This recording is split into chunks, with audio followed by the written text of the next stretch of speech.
¿Sabíais que el K-drama, el caso del espantapájaro, está basado en hechos reales? Y no en cualquier caso, sino el que se considera el primer caso de asesinato en serie de Corea del Sur.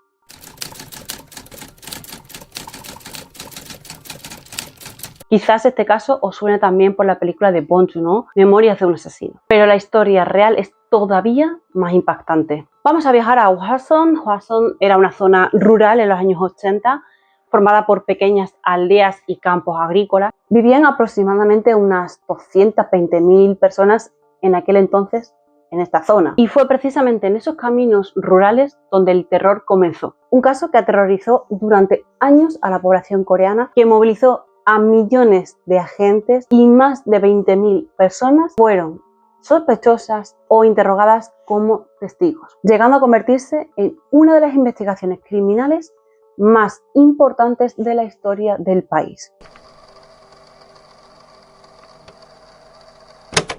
En septiembre de 1986 ocurrió el primer asesinato. Era una mujer de unos 71 años que regresaba a su casa tras haber pasado la noche en casa de su hija. Fue atado, desnuda de cintura para abajo y estrangulada. Los policías dijeron que no se trataba de un asesinato, no lo investigaron como tal, sino que dijeron que había sido un robo que había salido mal. Por desgracia, no tuvieron que esperar mucho para descubrir que estaban equivocados, ya que la segunda víctima sucedió un mes después. Y después, en diciembre, hubo dos casos con muy poco tiempo de diferencia entre uno y otro. De hecho, la tercera víctima fue la que más se tardó en encontrar. Se tardó 131 días en ser encontrada. Evidentemente, su cuerpo estaba en estado de descomposición, no se podía encontrar huellas ni nada, pero fue estrangulada y la única diferencia es que su cara estaba tapada con su propia ropa interior.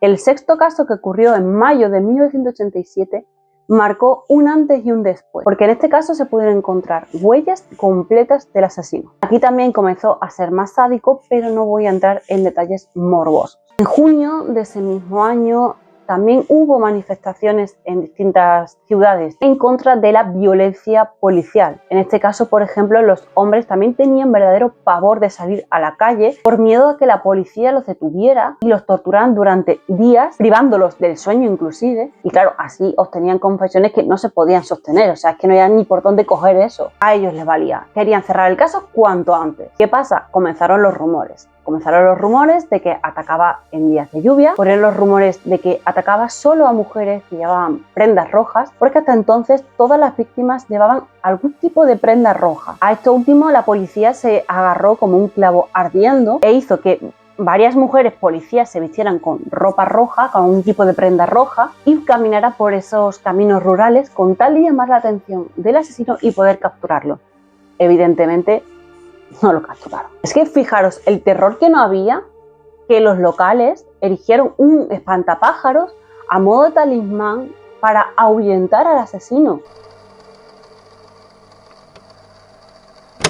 Se creía que había pasado poco más de un año entre el sexto y el séptimo, pero lo intentaré más adelante. Este séptimo caso también marcó un antes y un después porque hubo testigos. Un conductor de autobús dijo que a la hora del crimen subió un hombre muy sucio y muy nervioso. Tanto él como los demás pasajeros ayudaron a crear un retrato robot. A esto se asume que en los años 88 en Seúl se producían los Juegos Olímpicos, con lo cual el gobierno quería taparlo por completo para no dar esa sensación de inseguridad nacional, como ese miedo, ¿no? Por lo cual dijeron a los policías que fueran lo más discretos posibles y que no patrullaran ni hicieran vigilancias hasta que no terminasen los Juegos Olímpicos. Poco tiempo después de este séptimo caso, hubo un octavo que fue un poco extraño. Todas las víctimas hasta entonces habían aparecido muertas en esos caminos rurales, pero este no. Se trataba de una niña de 13 años que murió en su cama. La puerta de entrada es de papel,